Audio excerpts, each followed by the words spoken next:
Oke teman-teman, kita langsung masuk saja ke soal pertama. Di sini terdapat umur rata-rata hitung suatu kelompok yang terdiri dari pengacara dan jaksa adalah 60 tahun teman-teman ya. Jika umur rata-rata pengacara adalah 40 tahun dan umur rata-rata jaksa adalah 70 tahun, maka perbandingan banyaknya pengacara dan jaksa adalah, oke teman-teman, di sini rata-rata gabungannya itu 60 teman-teman ya. Kita tulis dulu teman-teman ya, rata-rata gabungan begini. Rata-rata gabungan itu 60. Kemudian rata-rata pengacara itu adalah 40 teman-teman ya. Kemudian kita tulis lagi rata-rata jaksa. Ini supaya mempermudah kita nanti teman-teman ya. Yaitu 70 begini teman-teman ya. Nah, rata-rata gabungan itu kita tuliskan sebagai X bar gabungan, X bar gab gitu teman-teman ya, gabungan ini maksudnya.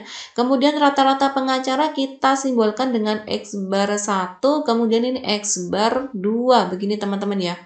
Nah, kemudian jumlah anggota pengacara di sini kita bisa tuliskan sebagai P begitu teman-teman ya. Kita tulis di mana nih teman-teman? Kita tulis di sini aja teman-teman ya, sebagai P. Kemudian jaksa, jumlah jaksa atau jumlah anggota jaksa kita tulis sebagai J besar begini teman-teman ya. Nah, untuk menghitung perbandingan banyaknya pengacara dan jaksa, kita bisa menggunakan rumus rata-rata gabungan begitu teman-teman ya. Rumus rata-rata bergabungan berarti X bar gabungan atau gab begini teman-teman ya. Maka P1 atau pengacara, jumlah anggota pengacara, ini kita kalikan dengan X bar 1 atau rata-rata pengacara begitu teman-teman ya. Terus kita jumlah dengan J1 itu maksudnya adalah jumlah anggota jaksa. Kemudian kita kalikan dengan X bar 2 atau jumlah rata-rata jaksa begitu teman-teman ya. Kemudian kita bagi dengan P sama J teman-teman ya. Jumlah pengacara dan jumlah jaksa teman-teman. Oke teman-teman, karena jumlah atau rata-rata gabungan di sini sudah diketahui yaitu 60, maka kita tuliskan aja teman-teman di sini 60. Kemudian P-nya di sini jumlah anggota pengacara kan belum diketahui teman-teman ya.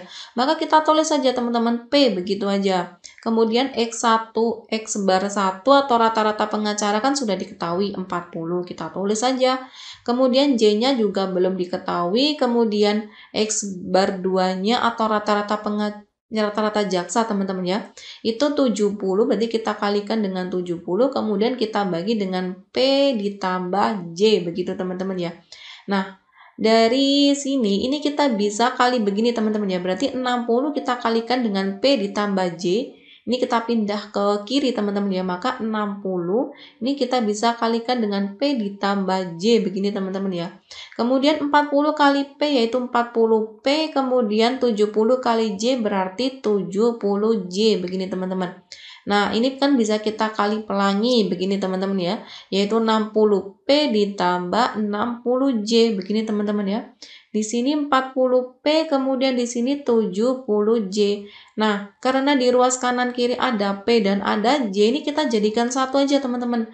P-nya di sini kita pindah ke ruas kiri semua teman-teman ya. 60P berarti di sini dikurangi 40P begini teman-teman ya. Kemudian sama dengan 70J, ini kita kurangi dengan karena J di sini kita pindah ruas ke kanan teman-teman. Kemudian di sini dikurangi 60J. Oke. Berarti di sini ada 20P, kemudian sama dengan 10J, begini teman-teman ya. Atau kita bisa sederhanakan menjadi 20P sama dengan J. J atau 1J di sini maksudnya teman-teman ya. Nah, ini kita sudah dapat teman-teman ya. Pada persamaan di sini, ini kita dapat artikan bahwa J atau jumlah jaksa itu adalah 2 kali jumlah pengacara, begitu teman-teman ya. Nah, sehingga pertanyaan di sini adalah perbandingan banyaknya pengacara dan jaksa adalah 2:1, begitu teman-teman ya. Berarti jawabannya yang B. Sebelum kita lanjut ke soal berikutnya, Ayo CPNS menyediakan beberapa paket yang bisa teman-teman pilih sesuai dengan kebutuhan belajar masing-masing. Ada ribuan soal yang siap dikerjakan untuk melatih mengerjakan soal dan manajemen waktu. Link dan informasi lebih lengkap bisa cek di deskripsi ya. Oke teman-teman, kita langsung masuk ke soal berikutnya. Di sini ada sebuah kubus yang panjang rusuknya adalah 12 cm. Kemudian dibelah-belah menjadi 8 kubus kecil dan yang sama besar, begitu teman-teman ya. Berapakah panjang rusuk ke-8? Ini 8 teman-teman ya. Ke-8 kubus kecil tersebut. Oke.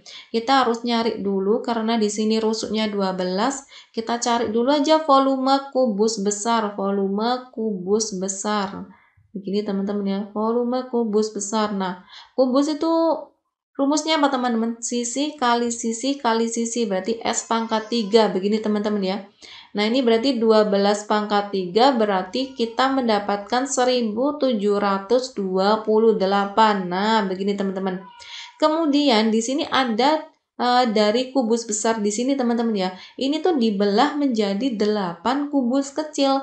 Berarti volume kubus kecil, ini kita mencarinya volume kubus kecil, itu berarti dari volume kubus besar 1728, ini kita bagi dengan 8 karena di sini dibelah-belah menjadi 8 kubus. Oke teman-teman, 1728 dibagi 8 adalah 216. Oke, kita mendapatkan volume kubus kecil ya teman-teman ya. Nah, tapi panjang rusuk kubus kecil ini berapa nih teman-teman? Nah, kita tulis saja di sini.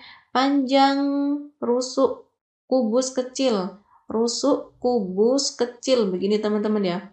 Caranya gimana nih? Caranya yang gini ya teman-teman ya. Karena rusuk itu kan sama dengan sisi teman-teman ya. Maka kita tulis saja begini, S pangkat 3 begini volume. Karena volume kubus kecil adalah 216, maka di sini S pangkat 3. Kemudian S-nya ini berapa? Nah, ini kita akar 3 teman-teman ya. Akar 3 dari 216 adalah berapa nih teman-teman? Yaitu 6 teman-teman ya. Berarti rusuknya adalah 6. Oke teman-teman, kita langsung masuk ke soalnya. Berapakah panjang rusuk ke-8 kubus kecil tersebut? Berarti panjang rusuk ke-8 kubus kecil itu adalah 6. 6 kita kali dengan 12. Kenapa dikali 12? Karena rusuknya kubus itu berjumlah 12. Kemudian kita kali dengan 8. Karena yang ditanyakan adalah 8. Begitu teman-teman ya, berarti 6 dikali 12 dikali 8 adalah 576. Ini panjang rusuk ke-8 kubus kecil ya teman-teman ya. Berarti jawabannya yang E teman-teman ya. Oke teman-teman, kita langsung masuk ke soal berikutnya. Di sini ada 5 orang membangun kolam dan selesai dalam 12 hari. Jika kolam ingin diselesaikan dalam 5 hari, maka berapakah orang yang diperlukan untuk menyelesaikannya? Oke, di sini kita menggunakan perbandingan berbalik nilai teman-teman ya, karena di sini kasusnya itu kasus perbandingan berbalik nilai. Artinya berbalik nilai di sini adalah semakin banyak pekerja ya teman-teman ya, maka semakin cepat waktu pengerjaannya. Itu yang dimaksud dengan perbandingan berbalik nilai teman-teman ya. Di sini kita tulis dulu teman-teman ya. Di sini kita tulis orang, kemudian kita tulis di sini adalah hari. Orang atau pekerja di sini ya teman-teman ya, atau pekerja. Karena ada 5 orang membangun kolam dan selesai dalam waktu 12 hari, begini teman-teman ya. Kemudian jika ingin diselesaikan dalam 5 hari, berarti butuh waktu 5 hari lagi. Ini harus menambah berapa orang atau berapa orang yang diperlukan, begitu teman-teman ya. Nah, kalau kita sudah menulis seperti ini caranya begini teman-teman ya, menggunakan perbandingan berbalik nilai. Berarti 5 dibanding dengan X sama dengan, nah ini kita balik teman-teman ya. Berarti 5 dibanding dengan 12. Nah, begini teman-teman. Maka X adalah 12 dikali 5 dibagi dengan 5. Begitu teman-teman ya. Ini dikali 5 kali 12 kemudian dibagi dengan 5. Begini teman-teman ya. Nah, di sini kita bisa mencoretnya teman-teman. Maka X-nya hasilnya adalah 12. Maka pertanyaannya adalah berapa orang yang diperlukan untuk menyelesaikan kolam, begitu teman-teman ya. Ada 12 orang begini, maka jawaban yang benar adalah yang E ya.